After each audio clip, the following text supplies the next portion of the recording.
പ്രിയമുള്ളവരെ, ഈശോ മിശിഹായിൽ സ്നേഹവന്ദനം. വിശുദ്ധ ഗ്രന്ഥത്തിലൂടെയുള്ള നമ്മുടെ യാത്രയുടെ കൂട്ടായ്മയിൽ ഒരിക്കൽ കൂടി എത്തിച്ചേരുമ്പോൾ എല്ലാ അറിവുകളെയും മറികടക്കുന്ന കർത്താവിൻ്റെ സമാധാനത്താൽ നമുക്ക് നിറയാം. ലോഗോസ് ബൈബിൾ ക്വിസ് 24 സിലബസിൽ ഉൾപ്പെടുത്തിയിട്ടുള്ള 2 കൊറിന്ത്യോസ് 7 മുതൽ 13 വരെയുള്ള അധ്യായങ്ങളാണ് ഇനി നമുക്ക് പഠിക്കുവാനുള്ളത്. ഈ 44-ാമത്തെ എപ്പിസോഡിൽ ഉൾപ്പെടുത്തിയിരിക്കുന്നത് 7-ാം അധ്യായമാണ്. നമ്മുടെ ഈ ഒരുമിച്ചുള്ള യാത്രയിൽ കർത്താവ് നമ്മുടെ കൂടെ ഉണ്ടായിരിക്കട്ടെ. എല്ലാ പ്രാർത്ഥനകളും ആശംസകളും. 2 കൊറിന്തോസ് 7 ഒരു ആമുഖം. 2 കൊറിന്തോസ് 7 പൗലോസ്ലീഹ കൊറിന്തോസ് സഭയ്ക്ക് അയച്ച വ്യക്തിപരമായ കത്ത്. കഷ്ടപ്പാടുകൾ, സഹിഷ്ണുത, അനുരഞ്ജനം, ദൈവകൃപയുടെ പരിവർത്തന ശക്തി എന്നിവയെ സ്പർശിക്കുന്നു.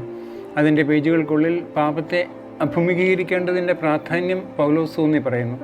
തൻ്റെ മുൻ കത്തിന് കൊറിന്തോസുകാർ നൽകിയ പ്രതികരണത്തിന് നന്ദി രേഖപ്പെടുത്തുന്നു. കൂടാതെ ക്രിസ്ത്യൻ ജീവിതത്തിനും ശുശ്രൂഷയ്ക്കും വിലയേറിയ മാർഗനിർദ്ദേശം നൽകുകയും അവരുടെ ആത്മീയ വളർച്ചയ്ക്കും പക്വതയ്ക്കും വേണ്ടിയുള്ള തൻ്റെ അചഞ്ചലമായ പ്രതിബദ്ധത പ്രകടമാക്കുകയും ചെയ്യുന്നു. നമ്മളിനി ചോദ്യോത്തരത്തിലേക്ക് കടക്കുകയാണ്. ഒന്നാമത്തെ ചോദ്യം, 2 കൊറിന്തോസ് 7:1 പൗലോസ് കൊറിന്തോസുകാരെ അഭിസംബോധന ചെയ്യുന്നത് എങ്ങനെയാണ് കൊറിന്തോസുകാരെ പൗലോസ്ലീഹ അഭിസംബോധന ചെയ്യുന്നത്? ഉത്തരം പ്രിയപ്പെട്ടവരെ എന്ന്. രണ്ടാമത്തെ ചോദ്യം, 2 കൊറിന്തോസ് 7:1 പരാമർശിക്കാത്ത പദം തിരഞ്ഞെടുക്കുക. വാഗ്ദാനങ്ങൾ, കൃപ, അശുദ്ധി, വിശുദ്ധി. ഈ 4 വാക്കുകളിൽ ഏതാണ് 2 കൊരിന്ത്യർ 7:1 കാണാത്തത്? ഉത്തരം കൃപ എന്ന വാക്ക് അവിടെ കാണുന്നില്ല. മൂന്നാമത്തെ ചോദ്യം, നിങ്ങളുടെ ഹൃദയത്തിൽ ഞങ്ങൾക്കിടം ഉണ്ടായിരിക്കട്ടെ എന്ന് പറഞ്ഞ ശേഷം ഞങ്ങൾ ചെയ്തിട്ടില്ല എന്ന് പറയുന്ന എത്ര കാര്യങ്ങൾ 2 കൊരിന്തോസ് 7:2 പരാമർശിച്ചിരിക്കുന്നു? അതിൻ്റെ ഉത്തരം 3 കാര്യങ്ങളാണ് പരാമർശിച്ചിരിക്കുന്നത്.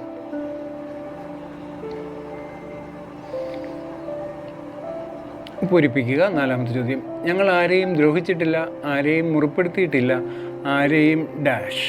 2 കൊരിന്തോസ് 7:2 പൂരിപ്പിക്കാനാണ്. ഉത്തരം വഞ്ചിച്ചിട്ടില്ല എന്നുള്ള. അടുത്ത ചോദ്യം, 2 കൊരിന്തോസ് 7:3 ഏത് പദപ്രയോഗമാണ് പൗലോസിൻ്റെ കൊരിന്തോസുകാരോടുള്ള ഐക്യദാർഢ്യ ബോധം പ്രകടമാക്കുന്നത് അല്ലെങ്കിൽ പ്രകടിപ്പിക്കുന്നത്? അതിൻ്റെ ഉത്തരം ഒന്നിച്ചു മരിക്കാനും ജീവിക്കാനും വേണ്ടി എന്ന പദപ്രയോഗം. ഒന്നിച്ചു മരിക്കാനും ജീവിക്കാനും വേണ്ടി. 6-ാമത്തെ ചോദ്യം, ഞങ്ങളുടെ എന്തിലെല്ലാം ഞാൻ ആനന്ദപൂരിതനുമാണ് എന്നാണ് പൗലോസ്ലീഹ 2 കൊരിന്തോസ് 7:4 പറയുന്നത്?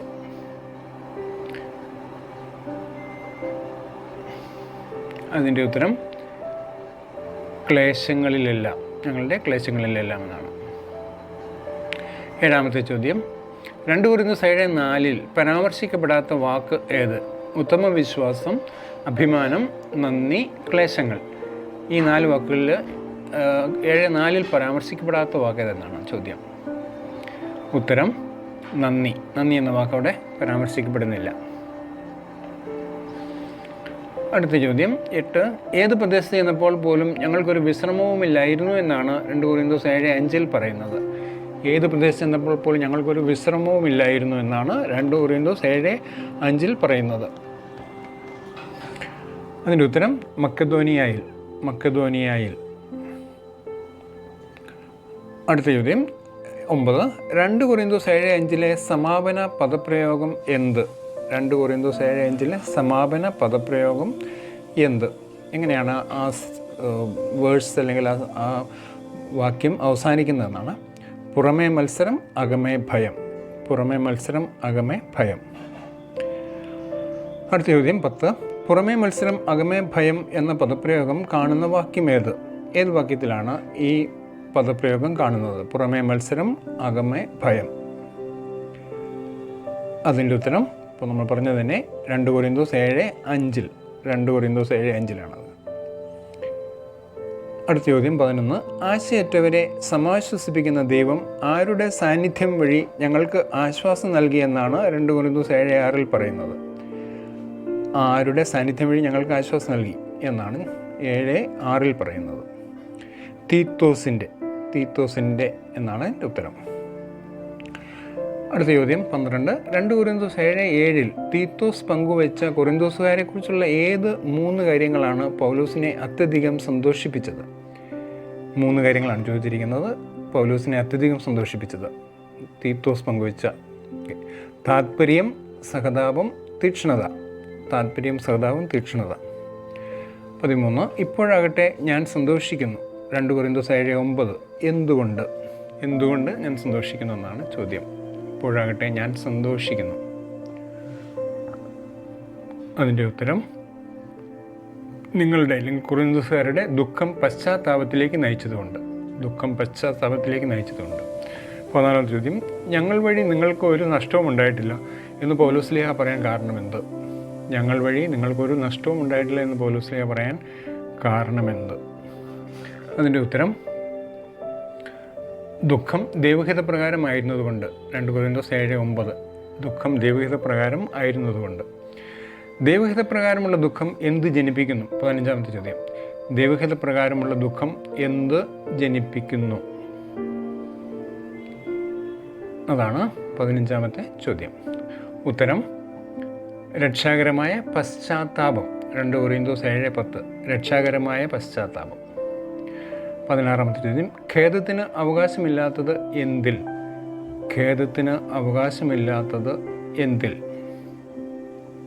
അതാണ് 16-ാമത്തെ ചോദ്യം. ഖേദത്തിന് അവകാശമില്ലാത്തത് എന്തിൽ? ഉത്തരം ദൈവഹിതപ്രകാരമുള്ള ദുഃഖത്തിൽ ഖേദത്തിന് അവകാശമില്ല. 2 കൊരിന്ത്യർ 7:10. 17-ാമത്തെ ചോദ്യം. മരണത്തിലേക്ക് നയിക്കുന്നത് എന്ത് എന്നാണ് അടുത്ത ചോദ്യം. എന്താണ് മരണത്തിലേക്ക് നയിക്കുന്നത്? അതിൻ്റെ ഉത്തരം ലൗകികമായ ദുഃഖമാണ്. അത് 2 കൊരിന്ത്യർ 7:10. 18-ാമത്തെ ചോദ്യം. ദൈവികമായ ദുഃഖം കൊരിന്തോസുകാരിൽ എത്ര ഗുണങ്ങളോ പ്രതികരണങ്ങളോ ഉളവാക്കി?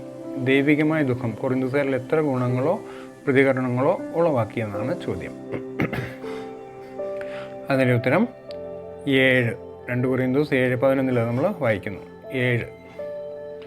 19-ാമത്തെ ചോദ്യം. കൊരിന്തോസുകാർ എല്ലാ പ്രകാരത്തിലും എന്ത് തെളിയിച്ചിരിക്കുന്നു എന്നാണ് 2 കൊരിന്ത്യർ 7:11 പറയുന്നത്? കൊരിന്തോസുകാർ എല്ലാ പ്രകാരത്തിലും എന്ത് തെളിയിച്ചിരിക്കുന്നു എന്നാണ് 2 കൊരിന്ത്യർ 7:11 പറയുന്നത്?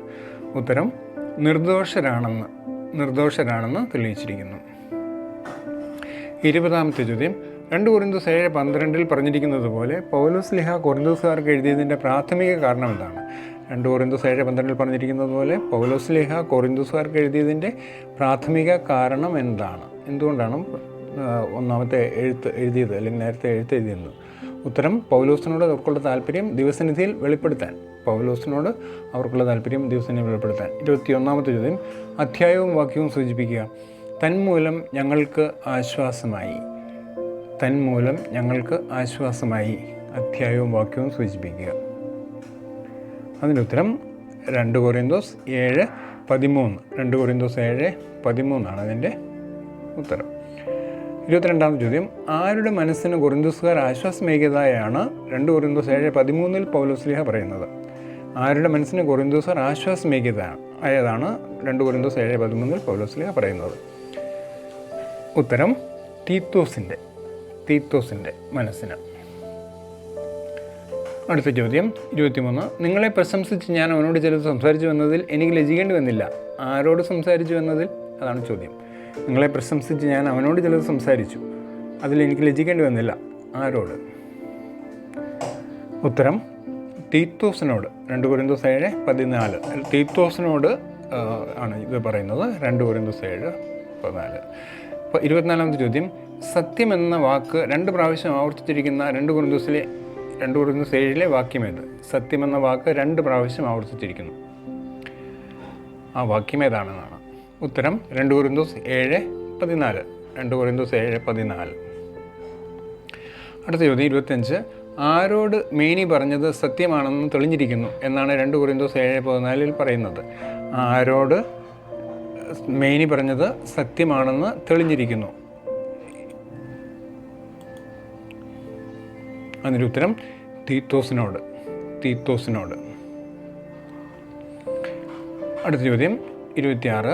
2 കൊരിന്തോസ് 7:15 ആര് വികാര തരളിതനാകുന്നു എന്നാണ് പറയുന്നത്.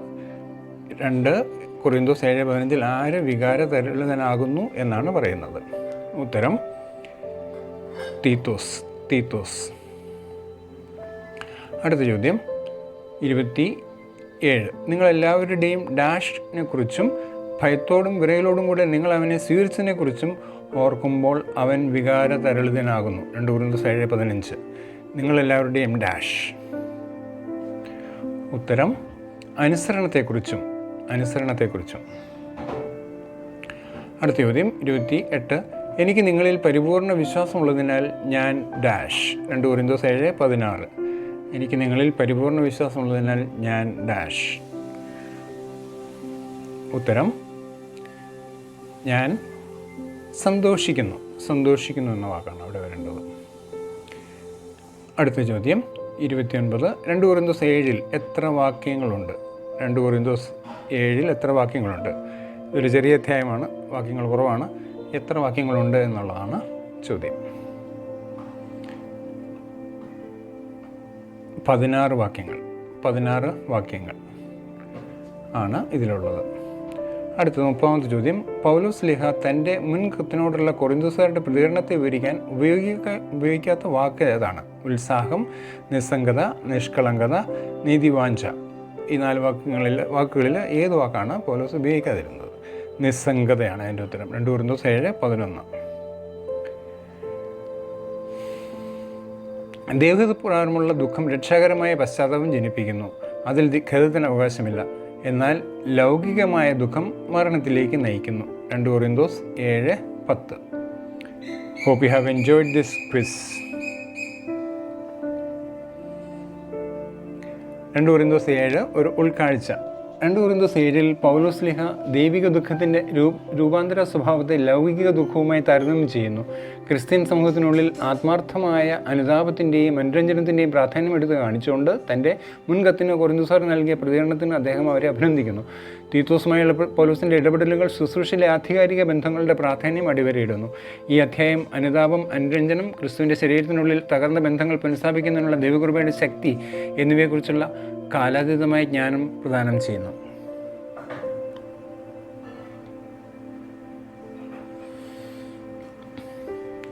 ടിപ്സ്. അധ്യായം മനസ്സിലാക്കുന്നതിന് ശ്രദ്ധയോടെ 16 വാക്യങ്ങളടങ്ങുന്ന ഈ അധ്യായം പല പ്രാവശ്യം വായിക്കുക. സമയത്തിൻ്റെ ലഭ്യത അനുസരിച്ച് വചനഭാഗം അവലോകനം ചെയ്യുക. കൂടുതൽ അവലോകനം ആവശ്യമുള്ള മേഖലകൾ തിരിച്ചറിയുന്നതിന് പ്രാക്ടീസ് ക്വിസുകളോ മുൻകാല ബൈബിൾ ക്വിസുകളിൽ നിന്നുള്ള ചോദ്യങ്ങളോ ഉപയോഗിച്ച് അറിവ് പരിശോധിക്കുക. Thanks for watching. Read chapter 8 for the next episode. നിങ്ങൾ ഇതിൽ ചാനൽ സബ്സ്ക്രൈബ് ചെയ്തിട്ടില്ലെങ്കിൽ അങ്ങനെ ചെയ്യുമല്ലോ. ഷെയർ ചെയ്യാൻ സാധിക്കുന്നവർ മറ്റുള്ളവരുമായിട്ട് ഈ വീഡിയോകളൊക്കെ ഷെയർ ചെയ്യുക. എല്ലാവിധ ദൈവാനുഗ്രഹങ്ങളും നമ്മളുടെ എല്ലാവരുടെയും കൂടെ ഉണ്ടാവട്ടെ എന്ന് പ്രാർത്ഥിക്കുന്നു. May God bless us all. Thank you so much. Joseph from JJ Logos 316.